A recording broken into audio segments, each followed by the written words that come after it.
하나님 말씀 사도행전 18장 24절로 28절 교독하시고 마지막 28절 함께 읽도록 하겠습니다. 알렉산드리아에서 난 아볼로라 하는 유대인이 에베소에 이르니 이 사람은 언변이 좋고 성경에 능통한 자라. 그가 일찍이 주의 도를 배워 열심으로 예수에 관한 것을 자세히 말하며 가르치나 요한의 세례만 알 따름이라. 그가 회당에서 담대히 말하기 시작하거늘 브리스길라와 아굴라가 듣고 데려다가 하나님의 도를 더 정확하게 풀어 이르더라. 아볼로가 아가야로 건너가고자 하므로 형제들이 그를 격려하며 제자들에게 편지를 써 영접하라 하였더니 그가 가매 은혜로 말미암아 믿는 자들에게 많은 유익을 주니 이는 성경으로서 예수는 그리스도라고 증언하여 공중 앞에서 힘있게 유대인의 말을 이기니라. 아멘. 먼저 다가가 관계를 맺는다라는 제목으로 함께 은혜를 나누겠습니다. 11월 우리가 훈련하고 있는 품성은 환대입니다. 하나님께서 내게 보내신 사람들과 즐겁게 나누는 것입니다. 이제 오늘이 마지막 날이고 또 마지막 실천사항으로 훈련하게 될 텐데 10가지입니다.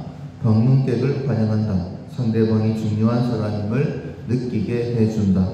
손님 맞을 준비를 한다. 내 것을 기꺼이 나눈다. 아무런 보답을 바라지 않는다. 사람에게 감사한다. 외로움도 감사한다. 집을 개방한다. 소외된 사람을 대접한다. 그리고 마지막으로 먼저 다가가 관계를 맺는다. 그러니까 먼저 다가가는 그런 하루가 되기를 소원합니다. 우리는 하나님께서 믿는 사람으로 불러주셨죠. 우리를 왜 불러주셨을까? 믿음의 조상인 아브라함을 부르실 때에 복의 통로로 불러주셨습니다. 그렇다면 우리의 부르심 또한 마찬가지입니다.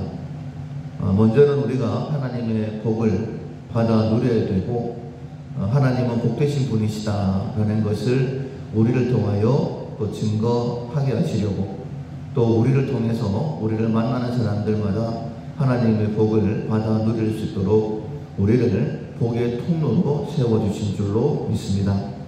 우리를 통해서 먼저는 우리 가정에 하나님의 복이 풍성하게 또 우리가 가는 곳마다 하나님의 복이 증거되어지는 정말 복의 통로로서의 사명을 감당하는 우리가 되기를 소원합니다.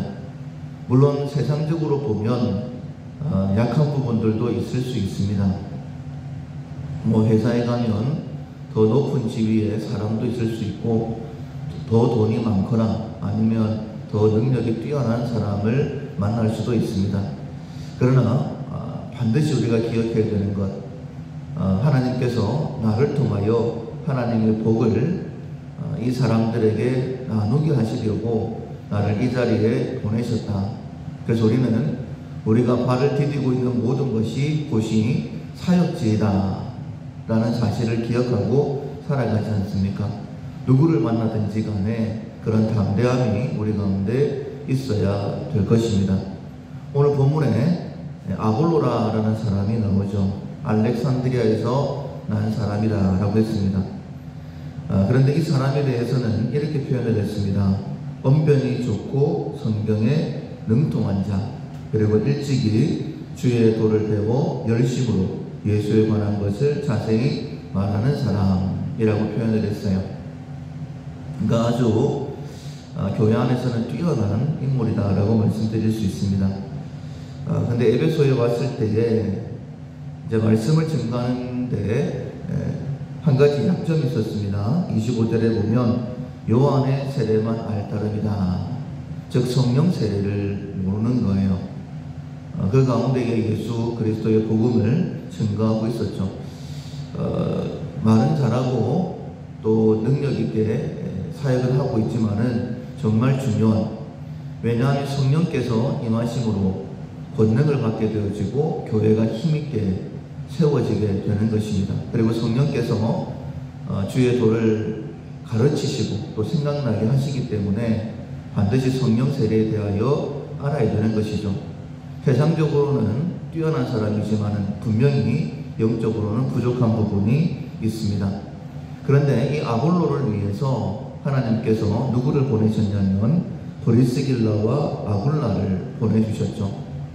그래서 아볼로로부터 말씀을 들을 때에 이 사람이 요한의 세례만 알고 있구나 라는 것을 깨닫게 되어지고, 브리스길라와 아굴라가 아볼로를 데려다가 하나님의 도를, 복음에 대해서 더 정확하게 말씀을 가르치게 됩니다.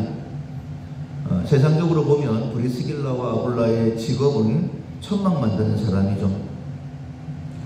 말하는 것으로 따진다면, 지식적인 부분으로 본다면 아볼로가 훨씬 더 뛰어나다라고 말할 수 있습니다. 그런데 브리스길라와 아굴라가 아볼로를 불러서 하나님의 도에 대하여 더 정확하게 가르칠 수 있었던 이유는 무엇이냐면, 이 부분에 대하여 자기 자신이 하나님의 말씀을 더 정확하게 알고 있다. 특히 브리스길라와 아굴라는 바울과 함께 동역했던 사람입니다.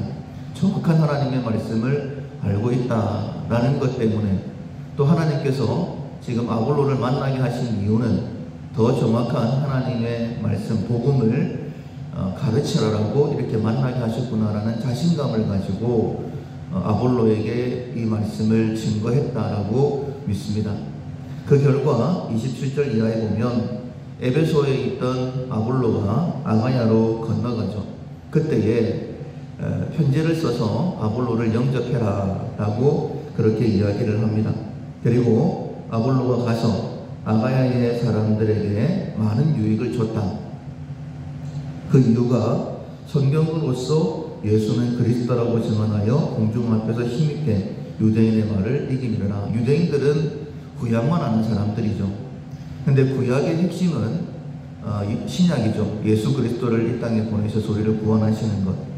근데 그것을 받아들이지 않던 유대인들에게 예수가 하나님의 아들 그리스도이시다라고 확실하게 증언할 때에, 앞에 있는 말씀과 이어서 보면 성령 세례, 성령을 받음으로 더 힘있게 이 말씀을 증거했다라고 말씀드릴 수 있습니다. 만약에 브리스길라와 아굴라가 하나님께서 우리를 아볼로에게 보내셨다라는 그런 믿음과 자신감이 없었다라고 한다면, 그래서 아볼로에게 성령 세례를 가르쳐주지 않았다라고 한다면 아볼로의 사역은 분명히 제한적이었을 것입니다.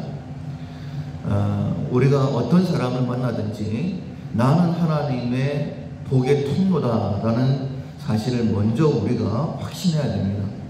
누구를 만나든지 간에 하나님께서 우리를 하나님의 복의 통로로 사용하시려고 우리를 불러주셨고 그 사람을 만나게 하시는 거예요.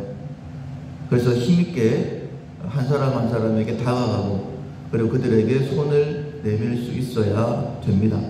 브리스길라와 아굴라는 아볼로에게 그렇게 손을 내밀었죠. 이스라엘에 기근이 있었을 때에 하나님께서 엘리야를 사르밧으로 보내죠. 그러면서 사르밧의 과부가 너를 공개할 것이다 라는 말씀을 주시고 사르밧으로 가게 되어지는데, 도착했을 때에 엘리야가 기대했던 사람은 아니었어요. 가보니까 마지막으로 나무를 주워서 떡을 만들고 그걸 먹고 아들과 함께 죽겠다라고 했던 정말 힘든 상황에 있는 과부였습니다. 그런데 엘리야가 이야기하잖아요. 그것으로 먼저 나를 위하여 떡을 만들고 그 다음에 너와 네 아이를 위하여 그렇게 하라 라고 이야기를 합니다. 보통적인 상황에서는 그렇게 말할 수 없죠. 그런데 엘리야는 확실한 믿음이 있었어요.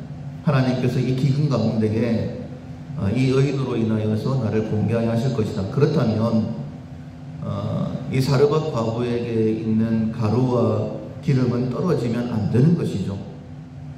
그래서 자신 있게 이야기를 한 것입니다. 하나님께서 이 여인을 위해서라도 나를 통하여 역사하신다 라는 믿음이 있었기 때문에 그런 상황임에도 불구하고 그렇게 말할 수 있었던 거예요. 하나님은 우리를 동일하게 사용하기를 원하십니다. 나를 통하여 하나님의 복이 임하기를, 나를 통해 새 힘을 얻게 하시고 나를 통하여 일으켜 세우기를 원하신다라는 그 믿음을 가지고 힘든 사람이든지 아니면 힘이 있는 사람이든지 한 걸음 더 다가가서 손을 내밀기를 원하시는 줄로 믿습니다. 하나님께서 우리에게 보내신 사람들, 우리를 찾아오는 사람들도 있을 거예요. 그러나 우리가 한 발자국 더 적극적으로 다가가서 그들에게 손을 내밀고 그들과 함께 내게 주신 것으로 함께 즐거워할 수 있는 우리 모두가 될 수 있기를 주님의 이름으로 축원합니다. 아멘. 찬송가 465장 주 믿는 나 남 위에